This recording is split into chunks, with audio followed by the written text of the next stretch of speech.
Welcome back to Such Fun Read.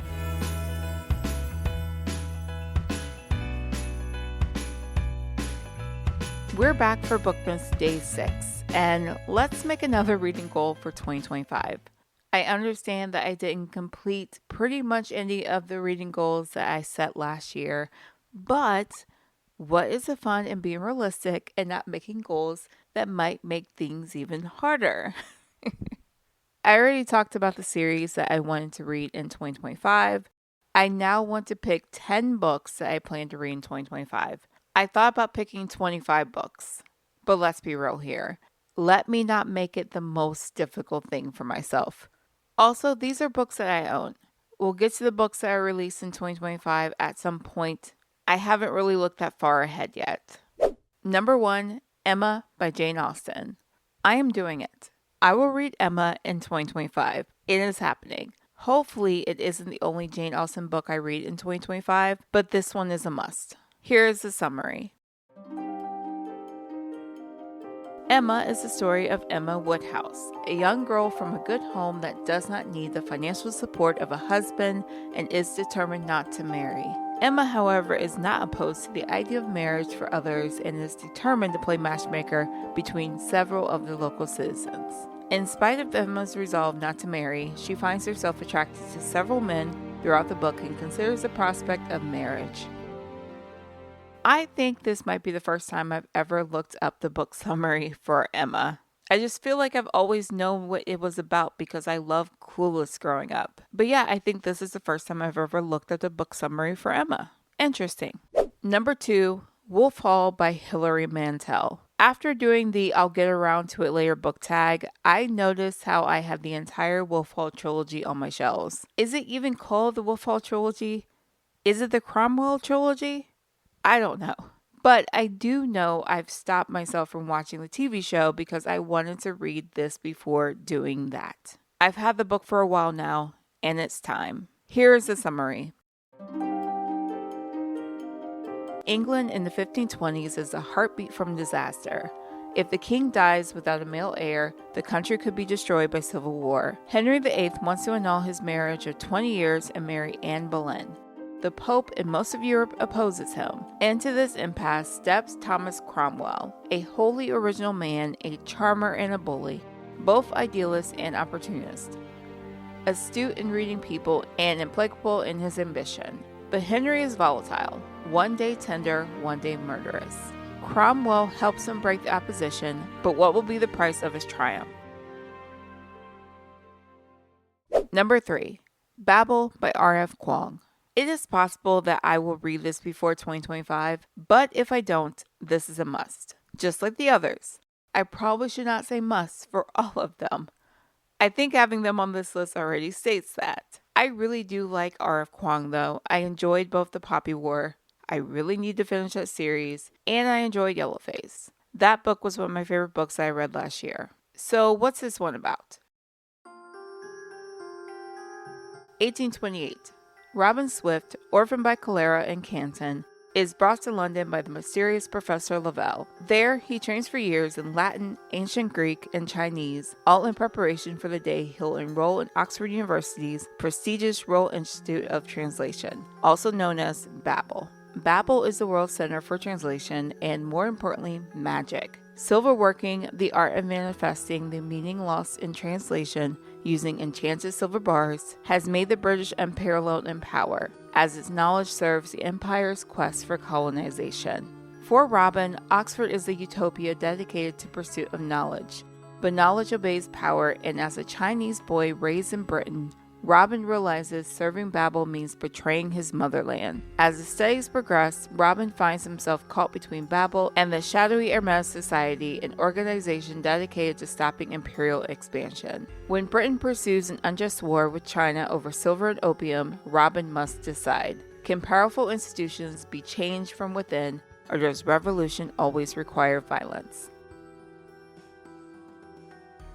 Now, is a society called Hermes, like the luxury brand, or is it Hermes? Did I say Hermes? I think I said Hermes. Let's move on.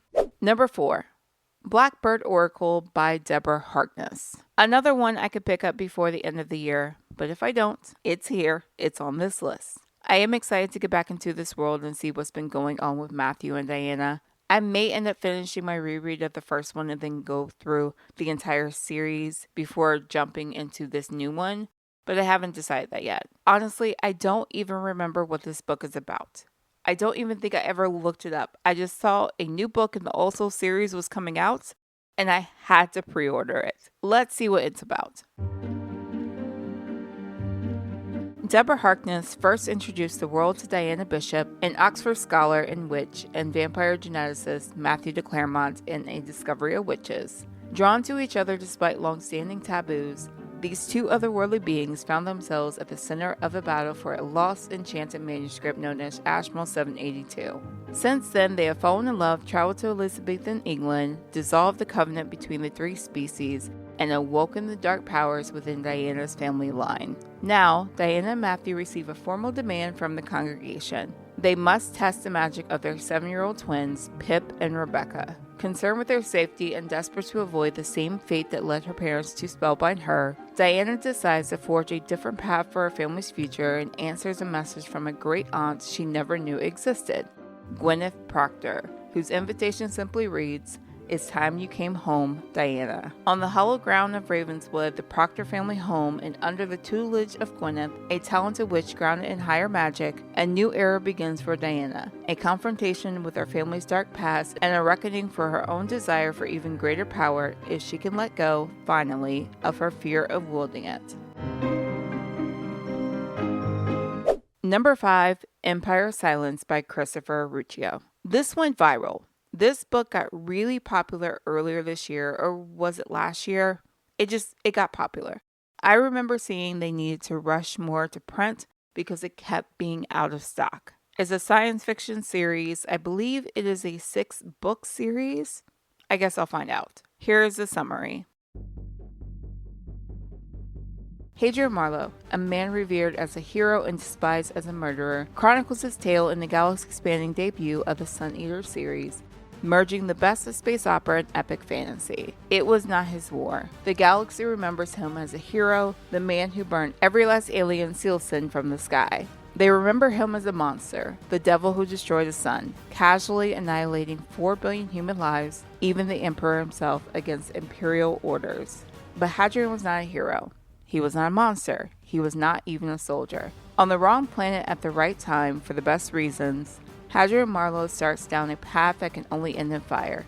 He flees his father in the future as a torturer, only to be left stranded on a strange backwater world. Forced to fight as a gladiator and navigate the intrigues of a foreign planetary court, Hadrian must fight a war he did not start, for an empire he does not love, against an enemy he will never understand. Number 6, Sword of Kaigan by M.L. Wang. I have heard great things about this author. I think this one is a standalone fantasy, and I don't normally read those, so this will be interesting. Although I guess Babel would be considered a standalone fantasy too, I think. Anyway, here's a summary. On a mountainside at the edge of the Kaiganese Empire lived the most powerful warriors in the world, superhumans capable of raising the sea and wielding blades of ice. For hundreds of years, the fires of the Kusanagi Peninsula have held the Empire's enemies at bay, earning their frozen spit of land the name the Sword of Kaigan. Born into Kusagani's legendary Matsuda family, 14-year-old Mamura has always known his purpose, to master his family's fighting techniques and defend his homeland. But when an outsider arrives and pulls back the curtain on Kaigan's alleged age of peace, Momora realizes that he might not have much time to become the fighter he was bred to be. Worse, the empire he was bred to defend may stand on a foundation of lies. Misaki told herself that she left the passions of her youth behind when she married into the Masuda house.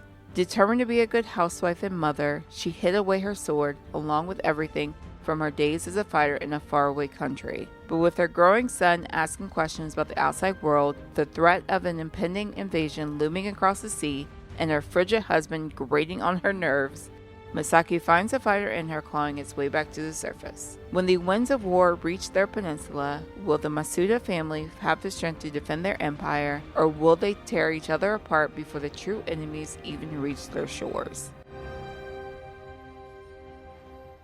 Number 7, The Time Traveler's Wife by Audrey Niffenegger. I saw the movie. I didn't watch the TV show that came out a few years ago, though. I've heard the book is so much better than the movie. I mean, I'm not surprised. That is usually the case. This book has sat on my shelf for a while now, and it is about time that I read it. Here is a summary. Henry de Tamble is a dashing, adventurous librarian who is at the mercy of his random time-traveling abilities. Claire Abshire is an artist whose life moves through a natural sequential course. This is a celebrated and timeless tale of their love. Henry and Claire's passionate affair is built and endures across a sea of time and captures them in an impossibly romantic trap that tests the strength of fate and basks in the bonds of love. Number 8, The Love Songs of W.E.B. Du Bois by Honoré Fanonne Jeffers. A number of books I have on this list are pretty big books. This one is no exception. I think I want to put bigger books on here so that I will make an effort to read them. I'm excited for this one too. Kind of forgot I had it on my shelf, to be honest. Let's look at the summary. An intimate yet sweeping novel that chronicles the journey of one American family from the centuries of the colonial slave trade through the Civil War to our own tumultuous era. The great scholar W.E.B. Du Bois once wrote about the problem of race in America and what he called double consciousness, a sensitivity that every African American possesses in order to survive. Since childhood, Ailey Pearl Garfield has understood Du Bois' words all too well.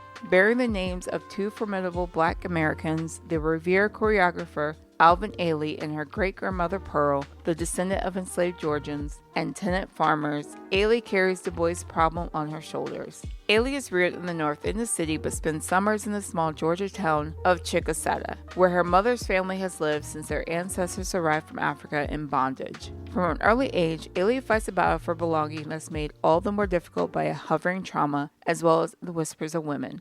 Her mother Belle, her sister Lydia, and a maternal line reaching back 2 centuries. That urged Ailey to succeed in her stead. To come to terms with her own identity, Ailey embarks on a journey through her family's past, uncovering the shocking tales of generations of ancestors, indigenous, Black and white, in the Deep South. In doing so, Ailey must learn to embrace her full heritage, a legacy of oppression and resistance, bondage and independence, cruelty and resilience that is the story and the song of America itself.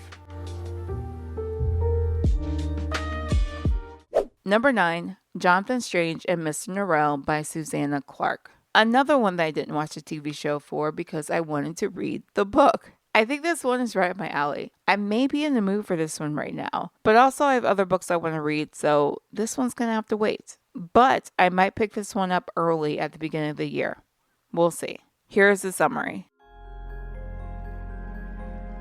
In the midst of the Napoleonic Wars in 1806, most people believed magic to have long since disappeared from England, until the reclusive Mr. Norrell reveals his powers and becomes an overnight celebrity. Another practicing magician then emerges, the young and daring Jonathan Strange. He becomes Norrell's pupil and the two join forces in the war against France. But Strange is increasingly drawn to the wild, most perilous forms of magic, and he soon risks sacrificing his partnership with Norrell and everything else he holds dear. And the last book I have on this list at number 10, The Way of Kings by Brandon Sanderson. I know I need to complete the Mistborn trilogy, but I'm seeing all of these people so excited for the new book in this series to come out. It makes me want to read this one too and catch up. Here is the summary.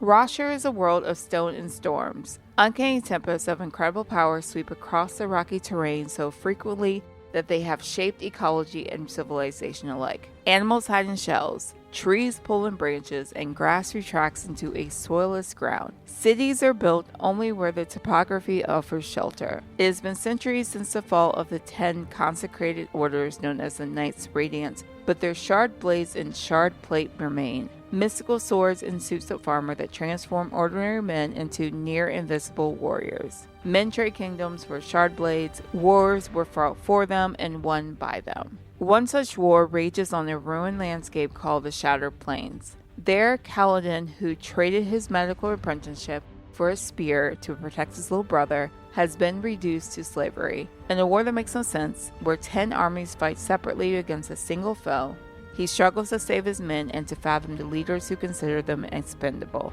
Bright Lord Dalinar Kharlan commands one of those other armies. Like his brother, the late king, he is fascinated by an ancient text called the Way of Kings. Troubled by overpowering visions of ancient times and the night's radiance, he has begun to doubt his own sanity. Across the ocean, an untried young woman named Shallan seeks to train under an eminent scholar and a notorious heretic, Dalinar's niece, Jasnah. Though she genuinely loves learning, Shallan's motives are less than pure. As she plans a daring theft, her research for Jasnah hints at secrets of the Night's Radiant and the true cause of the war. So those are the 10 books I want to read in 2025. I'm sure there are many other books I want to read. I know there are some that I want to reread, especially since some series have a book coming out in 2025, and that makes me want to remember what happened. I'm curious if you have a book or two or more on your shelves that you have to read in 2025. Let me know. But thank you so much for listening. Don't forget to subscribe so that you don't miss new episodes, and we'll speak soon.